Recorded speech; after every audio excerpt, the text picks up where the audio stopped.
Hey, it's me, Maggie J. Today with a review of the American Horror Stories episodes called Rubber Woman number 1 and number 2. I have not kept up with American Horror Stories throughout the seasons, and it really doesn't matter. Each season is supposed to be a whole new story, so you don't have to watch from one to the next, which is probably one of my favorite things about this show. When they announced that this season would be an anthology, I was really excited about it. A new story every week that was going to get all crazy and weird, but then they immediately hit us with a two-parter. Like, anthology. You said it yourself. Before we get to it, I do not know how to give spoiler-free reviews, so if you've not watched this is your warning. This episode starts in a very familiar way. A teenager riding in the backseat of her family's SUV on their way to a new house, which is also familiar because it's the murder house. For anyone who doesn't remember how the rules work around here, we're quickly reminded that anyone who dies on the property is trapped on the property forever and haunts whoever lives there. We know about how the ghosts interact with the characters and with each other from season 1, but we don't hardly see any of those ghosts around here. There's a whole new crop of ghosts that have moved in. So this teenager's name is Scarlet, which is fitting since her hair is such a vivid shade of red. Her two dads have planned to take advantage of the allure of the murder house by turning it into a bed and breakfast. They don't believe in ghosts, so they don't think that they'll be bothered by any supernatural goings-on. Oh, how cute. The strangeness starts right away, with a red ball rolling into Scarlet's room while she's unpacking. Twice. While she's looking for who rolled 2 red balls into her room, a noise attracts her toward a window in a room full of closets. While her back is turned, one of the closet doors swings open, and when she turns to leave, she sees the infamous rubber man suit hanging up inside the closet thing. She grabs it and runs to her room to try it on, and does not even think about using a disinfectant wipe. But holy cow, does it fit her so well. This cannot be the same outfit Tate Langdon wore in season 1. That was a man-sized suit, baby. As she admires herself in the mirror, the image suddenly turns its head, but she did not. So she scrambles to take it off and then throws it in the garbage bin outside. Despite moving houses, she didn't have to transfer high schools, so she gets to keep going to school with her best friend, Shanti. The two text almost constantly and are pretty much each other's only friend. After Scarlet gives one of those deep, unique answers in one of her classes, she notices one of the popular bitchy girls checking her out. Maya is the girl's name, and after class she tells Scarlet something about smart being the new perfect 10, which makes her think the popular girl is hitting on her. Shanti thinks it's suspicious, but you know how girls are. Once they think somebody's into them, they're a little bit dumber. So right after this, there is a scene where Scarlet imagines herself with Maya, and the scene ends with Scarlet choking Maya. I really don't care for on-screen sex scenes. They're 98% unnecessary. And I really do not care for scenes like this, involving characters that are supposed to be underage. I tuned in for American Horror Stories, not minors masturbating. And I don't know how this is allowed to be on broadcast television. Like, it just is. Don't we have rules against this? Even portrayals in a fictional way? I don't think it's that hard to age up your characters if their sexuality and sexual antics are going to be part of your plot lines. So after this scene, Scarlet and Maya start texting a little bit, and Maya hints around that she's hiding her true nature from her friends. But she seems a bit forward for a girl who says she's never pursued another girl before. But this is the first time that probably anyone, much less of Scarlet's preferred gender, has shown this kind of interest in her. So she's just loving it. Maya invites her to a sleepover that weekend with her friends, and Scarlet says that her friends are bitches and she doesn't want to go. But Maya says, "Don't worry, I'll protect you." And immediately, Scarlet agrees to be there. Which, this scene, I believe, is out of sequence. And the scene where Shanti and Scarlet are in the lunchroom, Scarlet is wearing this top and bottom. Immediately, this scene is followed up by the scene where she's wearing completely different pants. But then the scene after that is of Maya and Scarlet texting each other, and she's back to wearing the pants that she was wearing in the lunchroom again. Like, I think the texting scene was supposed to come before, because it has the the cat and then the tongue emoji involved in the conversation twice. So I think she got a little hot and bothered and then had to do the masturbation scene, but somebody put him out of sequence. But I don't know, maybe they could have wanted that to be that way. Whatever. Anyways, before we can get to the wonderful sleepover plan that weekend, Scarlett's dad sit her down for a little chat about her internet history. Apparently, she's got a bit of an appetite for rather violent porn. This is an issue that they have already addressed, and Scarlett said that she wouldn't watch it anymore. But her recent search history, so she's not been keeping her word. And they wanted her to talk to somebody about it, which Scarlett is pissed. How dare you spy on me? Typical teenager routine. So they say, fine, you're grounded, which of course is going to ruin her plans for the weekend. So she's immediately like, oof, no, I'm sorry. Okay, I take it back. I'll go to see a therapist, whatever. Just don't make me miss the sleepover. That's not cool. And her dads are just such pushovers. They say, okay, you can go to there, but you have to have a therapy session. Like, they didn't even tell her to do the dishes. That night, Scarlett finds the rubber suit hanging up inside her closet, despite her throwing it in the dumpster. So she immediately puts it back on. And then her eyes turn black, and then she runs to the kitchen and grabs a big old knife. We cut into her father's bedroom, and they are getting ready for bed and whatnot. And then suddenly Scarlett bursts through the door and gives her dad the surprise of their life. Then she takes the hood off and expects them to join her in laughing, but instead they give her a verbal lashing. And the blonde dad, Troy, tells her to take off the suit and takes a hot shower. And she's like, no, I'm gonna do what I want. You're not the boss of me. So he's like, well, I'll just rip it off of you. And he lunges forward, and she gestures or whatever with the knife and winds up cutting him on the arm. The next day, they bring a therapist to the house for a family session where a big secret is revealed. At the age of 3, Scarlett was abducted and went missing for 10 days. Turns out a woman whose ex-husband had murdered their 3-year-old stole the family vehicle from a grocery store while Scarlett was strapped into her car seat and her dad was loading the groceries in the back. The woman took care of Scarlett during that time. She was just trying to replace the child that she'd lost, but a fever eventually sent them to a hospital where the child was identified as the missing Scarlett, and her abductor was apprehended. Scarlett says she can remember nothing from that time, but the dads are convinced that something had to have happened to her that has caused her to crave such violent delights. At the end of the session with the therapist, they set up more appointments, and she asks to use the bathroom and says she'll see herself out after that. But this is the murder house, so it's not going to be that simple. Again, a red ball comes into play. Laughter is heard, then we and she catch a glimpse of the twins from season 1 running into the basement. Curiosity killed the cat and this therapist. When she steps into the basement landing, the rubber man steps forward and slashes her throat, and her body just rolls down the stairs. Later, the dads find the rubber suit covered in blood with a knife on top, and they burn it in the fireplace. They have a short discussion about whether they believe Scarlett is responsible for whatever caused all the blood, but neither of them really want to address it. They agree to go get blitzed on Xanax and edibles and watch The Crown, which is super convenient for the rest of this story. Because of the arm slashing incident, she was definitely grounded from going to Maya's house. So on Saturday night, when Maya texts to find out where she's at, it only takes like one text for her to be like, oh, okay, I'll sneak out and come to your place because, you know, my dads are past the out. So Scarlett puts on her sexy undies that she ordered, takes the family vehicle, and goes over to Maya's house. So at the slumber party, all of the girls are sitting around just basically grilling Scarlett about her sexuality. So I don't know really who's being entertained or having fun about this, but at some point Maya interrupts and tells Scarlett, this is a slumber party. You need to be wearing pajamas. Come to my room. I'll let you borrow some. Maya takes Scarlett to her bedroom and picks out a set of shorties for her.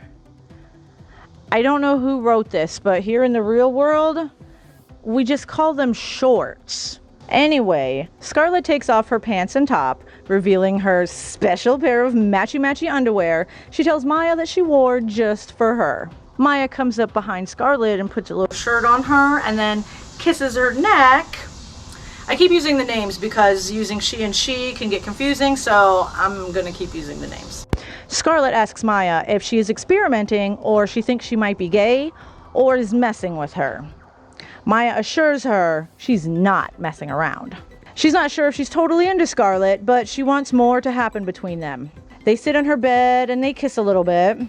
Scarlett admits she's a virgin, and Maya says she's not really sure what to do. Then asks if Scarlett has watched any porn about this kind of situation. Scarlett admits the kind of porn that she likes watching would probably not be helpful in this situation.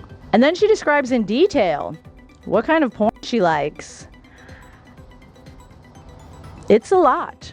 Suddenly her phone is making all kinds of noise and it pulls her out of the moment. She looks at her phone and sees that it's Shanti, who has called and texted so many times, trying to let her know that Maya and her friends have been live streaming her ever since she's been in the house, including her affirming her sexual preference, changing, and telling Maya about the kind of porn she likes. I would just die of embarrassment. Oh my God. So Scarlett rushes home crying and tries to wake her dads, but they're still dead to the world, so she's gonna have to cope through this on her own. Once she sees the rubber suit, though, she knows exactly what she's going to do.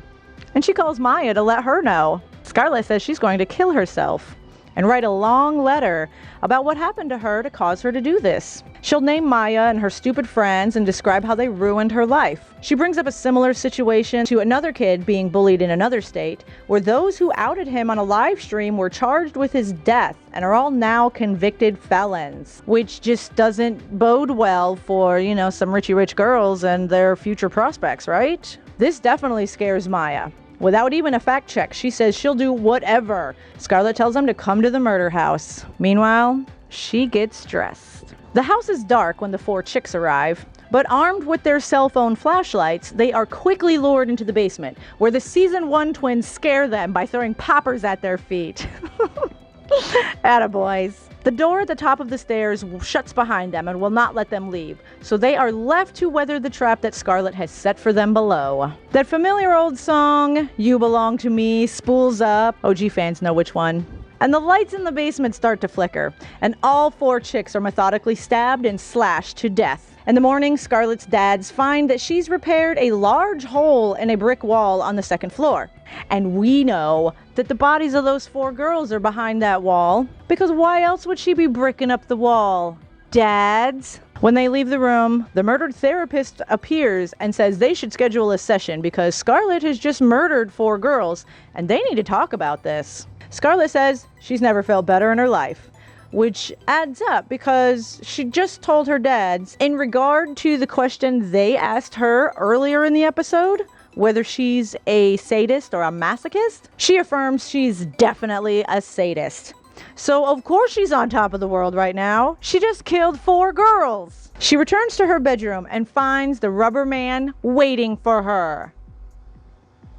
And that's the end of the episode. Not exactly a cliffhanger because, as anthologies go, you don't always get a neat and tidy ending and are often left wondering, what happens next? I thought that that's what they were going here, like the rubber man was going to stab her because, she's biting on his stick and all, so, maybe don't do that, chick. Now you can stay here and watch the pro do it for the rest of ever. I was actually anticipating that she would get away with this, but the mean girls would do what mean girls do and bully this girl so bad that she would confess her sins, all telltale heart style, so that she could escape the house because her dads still don't notice that any supernatural stuff is going on, so they don't want to leave. Yes, a cliche ending, but it would have been an ending. By just, ending there with the rubber woman looking at the rubber man, its stakes are still up in the air. But then, immediately they started a 2nd episode and I was like, whoa, how are they going to squeeze another 40 minutes out of this storyline? So part 2 of the rubber woman. This episode begins with a gorgeous young female chasing a nurse through the murder house. The nurse makes it all the way down into the basement where she is inevitably stabbed by the rubber woman, who then takes her hood off. And her and the beautiful girl just laugh and laugh and then they go take a bath together. This girl's named Ruby, and she tells Scarlett the tragic story that led her to kill herself inside the murder house. See, her parents died when she was 6, so she was sent to live with her Uncle Tony. He was great at the beginning, buying her presents and taking really good care of her. But eventually, he started abusing her, giving her painful punishments for every little thing she did wrong. It's a sorrowful tale, but then it takes a twist that doesn't make much sense to me, but I'm not a sadist, so maybe that's where I'm missing the point. Ruby says the day she turned 16, Tony took her on a long drive and parked in front of some big suburban house and was really, really excited about what was going to happen next. I thought it was going to be some sort of a sex party because, you know, she's of that age now or whatever. But no. A car pulls in behind them in the driveway of this house that she's never been to, and her parents get out of the car. Apparently, they never died. They sold her to this guy named Tony, and now they're gonna take her back. Or he's giving her back. Maybe they're gonna live together. Nothing is really explained after that bombshell goes off there, except for this chick is so mad and hates the world so much, she's gonna kill everybody, starting with herself.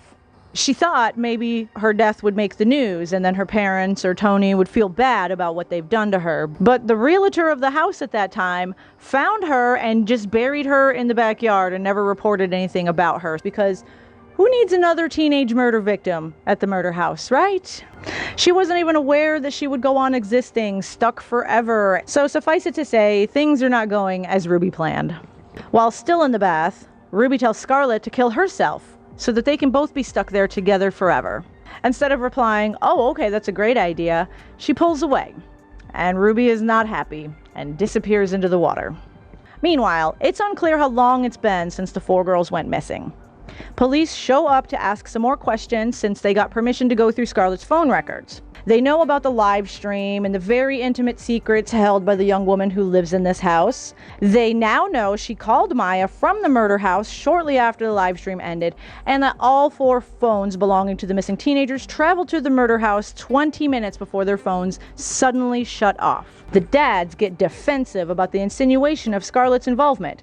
Then the detectives almost come right out and ask, did they help Scarlett do this? And that's when they ask the cops to leave. And they are never heard from again, by the way. They didn't die or anything, they never come back to the house. But it's obvious the dads no longer have full and complete trust in their daughter. Scarlett can't worry about that. She's got bigger fish to fry at this moment. Worse than being accused of murder, she's being threatened by those chicks that she killed, because, you know, that's a thing that the ghosts of Murder House can do. But Ruby shows up and apparently is able to just threaten them into not killing Scarlett. I would have stabbed at least one of them to show that I was serious AF, because ghosts can regenerate here in the Murder House. Way to not follow through to show your dominance, Ruby. Anyway, the family is having another therapy session with the therapist that is now dead. But the dads don't seem to realize. A whole lot of drama comes out about those two, and it all boils down to one of them wants to keep dumping money into the house for repairs and such, and the other is running out of money to keep funding repairs for the house and such. Also, one of them is seeing a pig man in the bathroom, so they're getting scared in addition to running out of money.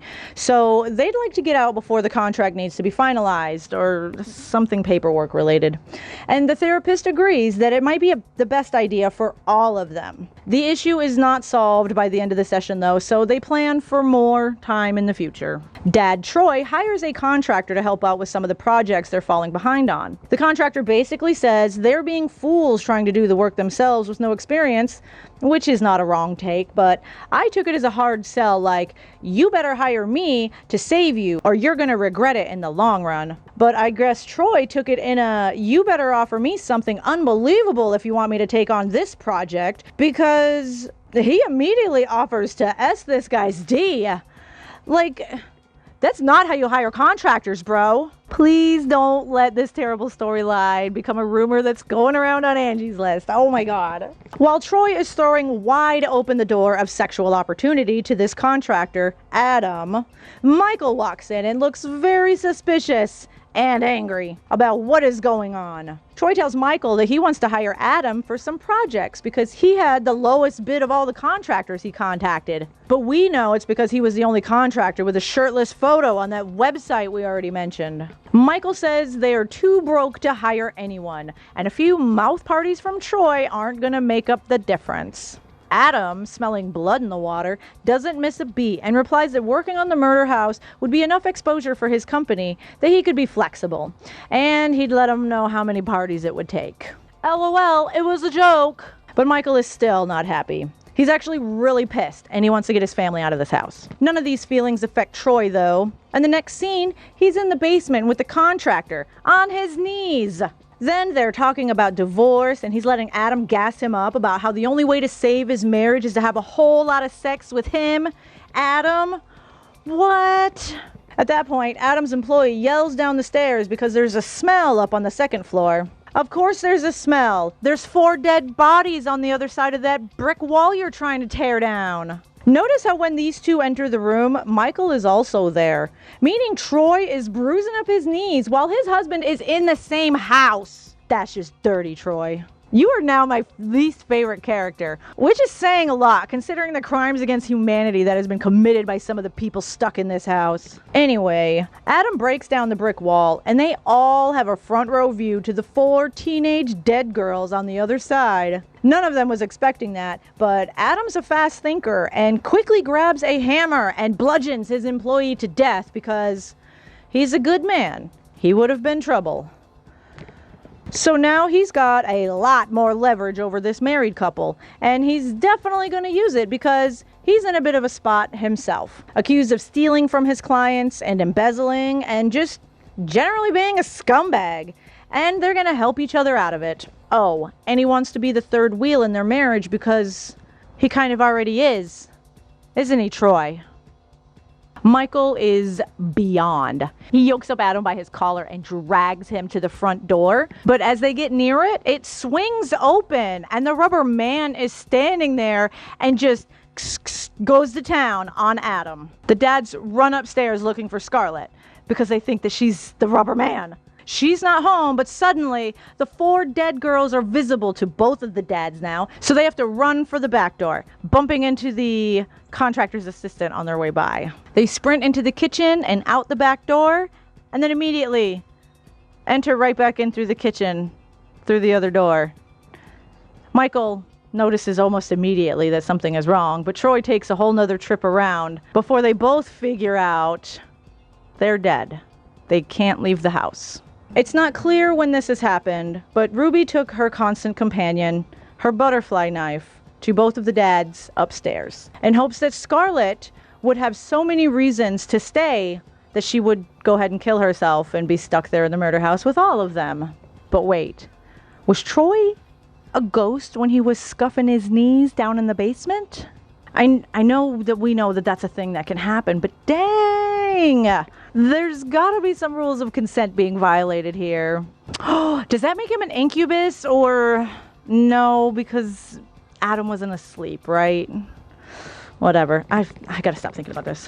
When Scarlett gets home, the house is too quiet. She goes around looking for her dads and sees the wall that she's hid her victims behind is busted down.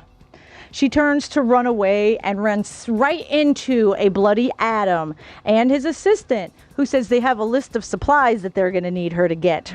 In her dad's room, she finds their bodies on the bed and their ghosts waiting for her on the couch. She runs away to her room and Ruby is there waiting. She admits what she did and why. She is really committed to making sure that Scarlett stays in this house. If she wasn't such a toxic and ruined soul, I'd celebrate this coupling, but Ruby's fucked up. She needs to spend a whole lot of time with that therapist lady. I looked up her name, it's Dr. Grant. She needs Dr. Grant to help sort her out. Ruby is the Tate of the murder house now, and she needs a lot of help. At least Dr. Grant being so available is helpful to the dads who are trying to cope with their own death, but they are not satisfied with her responses. She mentions there's another therapist in this house who she's working with, and I think we all know who that is.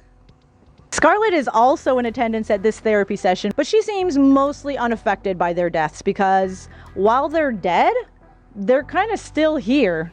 And she kind of likes living in this house now because her girlfriend lives here, who's also the one who murdered them, by the way.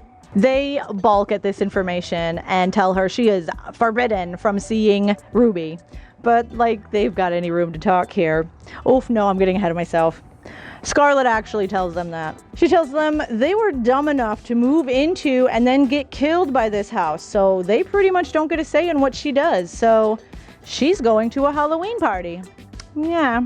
So, fun fact that we learned just this very night about the murder house. The ghosts inside can walk the earth on Halloween, so Ruby is able to go to the party with Scarlett. They put on their costumes and exit the premises. The 4 dead girls overhear Ruby telling Scarlett this information and hatch a plan to kill Scarlett outside the house so Ruby can never be with her again. That's a genius idea. From somewhere, they find the cutest capes with hoods and head on down to the Halloween party. Despite killing her dads, Scarlett doesn't seem to be upset with Ruby. She's kind of relieved that her dads were killed before they could get a divorce, and now they'll be together forever in a place she could easily visit. This chick really is some kind of sociopath. At least she shows a modicum of emotion when Ruby totally disses her friend Shanti, though, and makes her run away crying. Scarlett follows Shanti outside and tries to explain why she's been ignoring her and keeping her at a distance, but Shanti stops her and says she knows Scarlett killed those 4 girls, and it's been messing her up for weeks. She says she doesn't want to know Scarlett anymore and literally turns her back on her. Scarlett stomps away and the 4 cloaked girls walk up, about to inflict some painful vengeance upon Shanti for not telling the cops what she knows about Scarlett.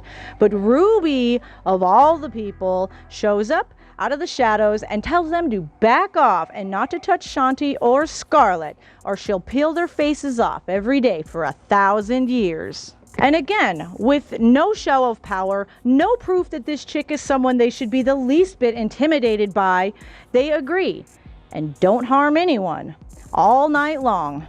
If they were really as mean as they were written to be, all of these chicks would be at each other's throat constantly, and there would be piles of their dead bodies, or however that works, all over the manor. Instead of saying thanks and running away, Shanti tells Ruby to stop Scarlett from living her life. Way to go, Shanti, for standing up to this bitch. Already eviscerated you once tonight, and you just threatened to peel these faces off of these other 4 girls. I'd be scared as hell, but you, way to be.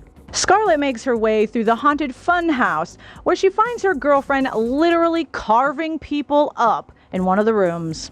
Instead of putting an end to the mayhem, she joins in and puts her hood on and moves to attack a nurse that is standing nearby. But that's when the other 4 girls decide it's go time. Ruby's already got her knife at the ready though, and stands in between 3 of them and Scarlett. She tells Scarlett to run, and the rubber woman jets out of there, followed by only one of the ghost girls, the girl in the yellow sweater. As Scarlett runs through the party, she's nearly caught by the girl in the yellow, but somebody calls her name, and it's her brother, so she just completely abandons the whole chase. Instead of heading back to the house and thwarting the entire plan of the girls to murder her while she's outside the house, she runs and hides in a mausoleum, it looks like. Soon we hear footsteps, but it's only one pair of footsteps, and it's Ruby, so lucky for Scarlett, she's saved again. What happened to the 4 dead girls is not explained. Well, no, the yellow sweater hung out with her brother all night, and he brings her back in the morning and says he's going to tell their parents where to find the bodies. Scarlett and Ruby are also there back at the house, standing in front of the gate waiting for dawn. Suddenly, Maya and the other 2 girls are also there, threatening to not let Scarlett back onto the property. Scarlett agrees and says, I don't even want to go onto the property, but just one more time. So, for no reason at all, the ghosts allow her to go inside and pack a bag and say goodbye to her dads. She tells her dads that she'll get by on their assets and funds, and they can stay in touch by phone, because that's another thing that we have just found out that the Ghost of Murder House can do. And this 16-year-old with the most distinctive hair color and necklace styles in the world will just roam around being fine, even though she's about to be accused of murdering the 4 classmates that humiliated her online. And when they discover those bodies, they'll also uncover the bodies of her 2 dads and a contractor and his assistant right there among them. So I'm sure that's going to work out perfectly. Then we flash forward 10 months and find out it's basically been working out perfectly. Ruby, Maya, the 3 girls who were too bitchy for me to learn their names, and Michael and Troy and Adam and his assistant are all living like one big happy family, cooking pancakes and finishing up repairs on the house and planning their Halloween costumes because apparently it's the biggest day of the year now. Scarlett calls to let Ruby know she found her fake Uncle Tony and is about to spend the worst and last day of his life with him in her rubber woman suit, which I think is about the only redeeming element of this entire ending. There is a voiceover from Ruby, something about time and waiting, and she quotes a couple other people, but her voice is so dispassioned and just bored sounding. I couldn't even bother to listen to what she was saying because I knew it just didn't matter. All I got out of it was that she's spending all of her life waiting for Halloween night so that she can spend it with her girlfriend, which is sweet, like adorbs, but this is unearned. Ruby is a menace to everyone in that house. She tortures ghosts who are already trapped in their own cycle of trauma. Well, some of them are trapped. These new age ghosts just seem to be hanging out and annoying each other, but she kills ghosts indiscriminately, which is always the sign of someone who you don't want to live with. Plus, she murdered the dads, and they're like not even a little bit mad about it. Remember when he told Scarlett that he was not going to speak to her for weeks when she just cut him on the arm? I mean, it's not just cut him on the arm, but like literally she cut him on the arm. Ruby killed him and his husband in their own bedroom. Like, there's like 4 degrees of fucked up, and he's just gonna make her pancakes. Why would you tell your own daughter that you wouldn't speak to her for weeks because she physically injured you, and a chick that you don't even know murdered you, and you're just gonna hang out and have Sunday morning with her every day? One of these is a lie, Troy. Also, the way that they snuck in that the dad's relationship was completely fucked up, I guess okay, but I didn't really appreciate it. I really appreciated it better in the very first maybe that's why, because in the very first season, we knew that those 2 hated each other when they were moving into the house. So it was less unexpected when they treated each other like crap. So yeah, tricking me into thinking that you guys have a really cool relationship after 20 years. Yeah, that was just a letdown, an extra kick in the balls I didn't need, but thanks. Scarlett is a sociopath who didn't actually lose anything in her eyes, and she thinks that their death is actually kind of a convenience for her, so it's understandable that she's not so upset with Ruby and wants nothing to do with her. But Ruby literally stole away Michael and Troy's life of either staying together and, toughing it out for the rest of their lives, or going separately and finally being able to be true to themselves. Like, you stole away that rest of their story. Yet only after 10 months they're treating her like she's part of the family.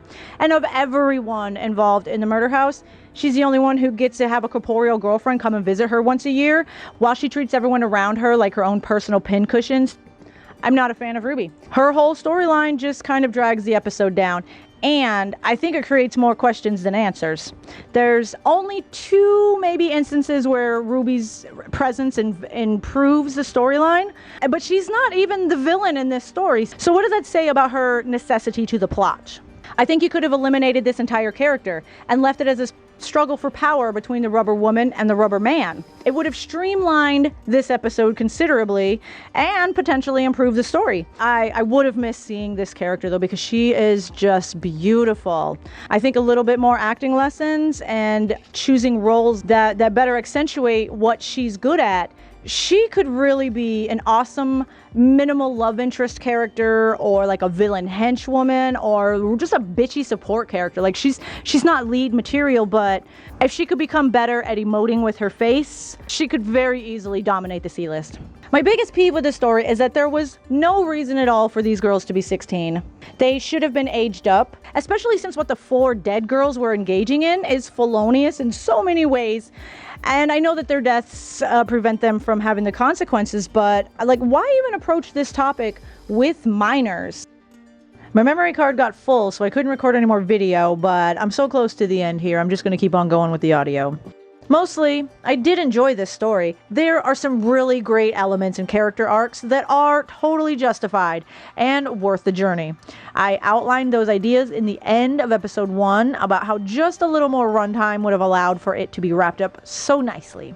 A lot of the second episode was not necessary, including the contractor and the entire Ruby storyline, which could have saved us like 20 plus minutes. But like I said before about the cable time restrictions and such, whether it works or not, it's got to take up exactly and only this much time, which sucks for storytelling. But that doesn't mean we shouldn't still point out the flaws in hopes that future shows and creators will be better at creating realistic or believable circumstances within the worlds they create. I'm not going to stop watching trash TV anytime soon, so make sure you've clicked the appropriate buttons so you won't miss my next video. That will be soon, I promise, because there's so much I have to say about so many productions.